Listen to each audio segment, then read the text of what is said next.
गरुड़ पुराण में भक्तगणों, आज आपको दूसरा नीतिसार के बारे में कथा कहूंगा, आप सुनिए। श्री सूत जी ने पुनः कहा, न कोई किसी का मित्र ही और न कोई किसी का शत्रु। कारण विशेष से ही लोग एक दूसरे के मित्र और शत्रु होते हैं। यह दो अक्षरों वाला रत्न रूपी मित्र शब्द किसने बनाया? यह दुख एवं भय से प्राणियों का अभिरक्षक है तथा प्राणी मात्र में प्रेम और विश्वास को उत्पन्न करने वाला है। जिस व्यक्ति ने एक बार भी हरि इस दो अक्षर से युक्त शब्द का उच्चारण कर लिया है, वह अपने कटी प्रदेश में परिकर फेटा बांधकर मुक्ति प्राप्त करने के लिए तैयार रहता है।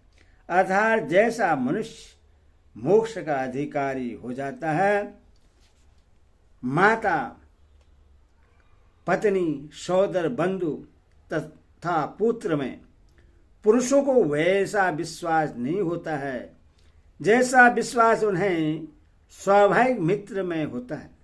यदि मनुष्य किसी के साथ शाश्वत प्रेम करना चाहता है तो उससे उसके साथ धूत, अर्थ, व्यवहार, धन का लेन देन एवं परोक्ष रूप में उसकी स्त्री का दर्शन, इन तीन दोषों का परित्याग कर देना चाहिए। माता, भगिनी अथवा पुत्री के साथ एकांत में एक साथ नहीं बैठना चाहिए, क्योंकि इंद्रियों का समूह बलवान होता है। वह विद्वानों को भी दुराचार की ओर खींच लेता है।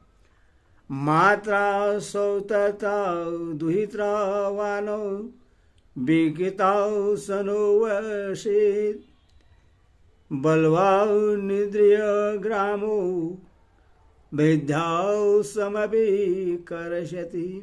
हे सौनक, उपयुक्त अवसर न होने से, एकांत स्थान न होने से तथा पार्थचिता व्यक्ति के सुलभ न होने से ही स्त्रियों में सदी तत्व पाया जाता है, जो मधुर पदार्थों से बालक को, विनम्र भाव से सज्जन पुरुष को, धन से स्त्री को, तपस्या से देवताओं को और सद्व्यवहार से समस्त लोक को अपने बस में कर लेता है, वही पंडित है।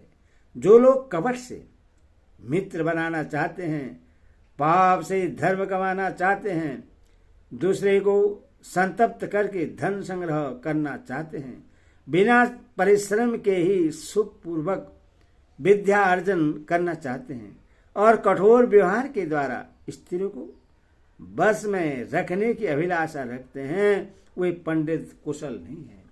फल की इच्छा रखने वाला मनुष्य यदि फल संवित वृक्ष का ही मूलोच्छेद कर डालता है तो वह दुर्बुद्धि है, उससे फल कभी नहीं प्राप्त हो सकता।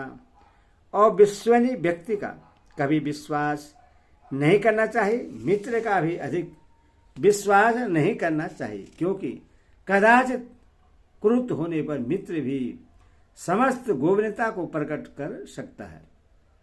सभी प्राणियों में विश्वास करना, सभी प्राणियों के प्रति सात्विक भाव रखना एवं अपने सत स्वभाव की रक्षा करना, ये सज्जन पुरुष के लक्षण हैं। दरिद्र के लिए गोष्ठी विष के समान है और वृद्ध व्यक्ति के लिए युवती विष के समान है। भली भांति आत्मसात न की गई विद्या विष है तथा अर्जिण दशा में किया गया भोजन विष के समान अनिष्टकारी है। अकुंठित व्यक्ति को गायन, नीच व्यक्ति को उच्च आसन की प्राप्ति, दरिद्र को दान तथा युवक को तरुणी प्रिय होती है।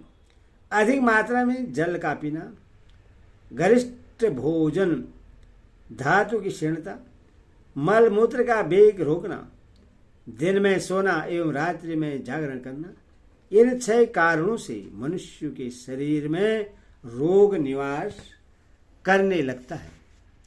प्रातःकालीन धूप अतिशय मैथुन, प्रातःकालीन धूप अतिशय मैथुन, शमशान धूम का सेवन, अग्नि में हाथ सेकना और रसलवा स्त्री का मुख दर्शन, ये दीर्घ आयु का विनाश करने वाले हैं। शुष्क मांस, वृद्धा स्त्री, बालसूरी, रात्रि में दही का प्रयोग, प्रभात काल में मैथुन एवं प्रभातकालीन निद्रा, ये 6 सघौ प्राण विनाशक होते हैं।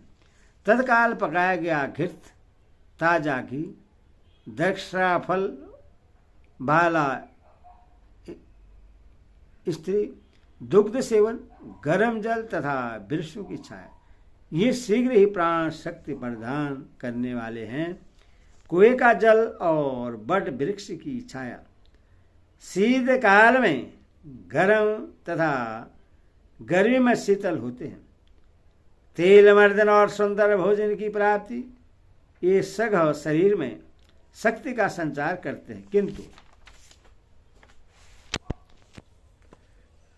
मार्ग गमन और मैथुन तथा ज्वर, ये सघौ पुरुष का बल हर लेते हैं। जो मलिन वस्त्र धारण करता है, दांत को स्वच्छ नहीं रखता, अधिक भोजन करने वाला है, कठोर वचन बोलने वाला है, सूर्योदय तथा सूर्यास्त के समय भी सोता है, वह यदि साक्षात चक्रपाणी विष्णु हो तो उससे भी लक्ष्मी छोड़ देती है। जो मनुष्य नख से तृण का छेदन करता है, पृथ्वी पर लिखता है, चरणों का प्रक्षालन नहीं करता, दांत स्वच्छ नहीं रखता, मलिन वस्त्र धारण करता, केश संस्कार विहीन रखता है, प्रातः एवं सायंकालीन की संध्याओं में सोता है, नग्न शयन करता है, भोजन और परिहास अधिक करता है, अपने अंग और आसन पर बाजा बजाता है, तो भगवान विष्णु के समान होने पर भी उससे लक्ष्मी त्याग देती है। जो पुरुष अपने सिर को जल से धोकर स्वच्छ रखता है, चरणों को प्रक्षालित करके मल रहित करता है, वैश्यागमन से दूर रहता है, अल्प भोजन करता है, नग्न शयन नहीं करता तथा पर्व रहित दिवसों में स्त्री सहवास करता है, तो उसके ये षटकर्म चिरकाल से भी नष्ट हुई उसकी लक्ष्मी को पुनः उसके सानिध्य में ले आते हैं। बाल सूर्य के तेज, जलती हुई चिता का धुआं, वृद्ध स्त्री, बासी दही और झाड़ू की धूलि का सेवन शीघ्र आयु की कामना करने वाले पुरुष को नहीं करना चाहिए। हाथी, अश्व, रथ, धान्य तथा गौ की धूलि शुभ होती है, किंतु गधा, ऊंट, बकरी एवं भेड़ की धूलि को अशुभ मानना चाहिए।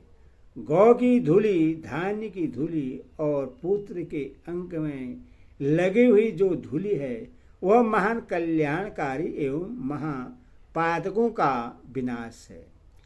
सूप फटकने से निकली हुई वायु, नखाग्र, नाखून का जल, स्नान किए हुए वस्त्र से निचोड़ा हुआ जल, केश से गिरता हुआ जल तथा झाड़ू की धूलि मनुष्य के पूर्व जन्म के अर्जित पुण्य को भी नष्ट कर देती है।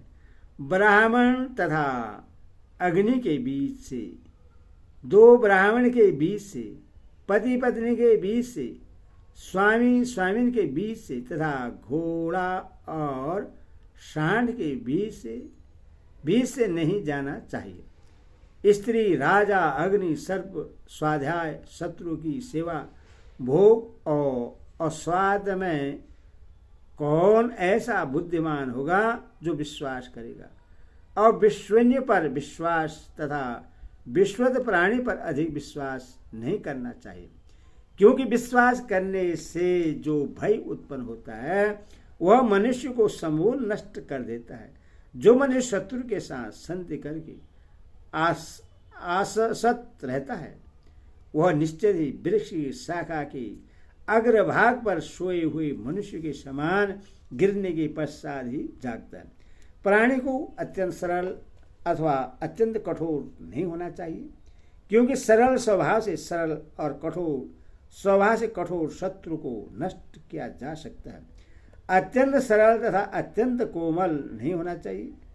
सरल अर्थात सीधे वृक्ष ही काटे जाते हैं, टेढ़े तो यथा स्थिति में खड़े रहते हैं।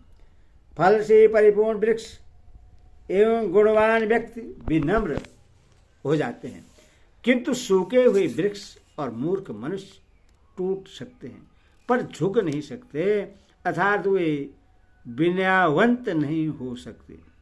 जिस प्रकार बिना याचना किए ही दुख जीवन में आते हैं और स्वस्थ चले भी जाते हैं, उसी प्रकार सुख की भी यही स्थिति है। कामना करने वाला मनुष्य तो मजारा बिल्ली की तरह दुखों को ही प्राप्त करता है।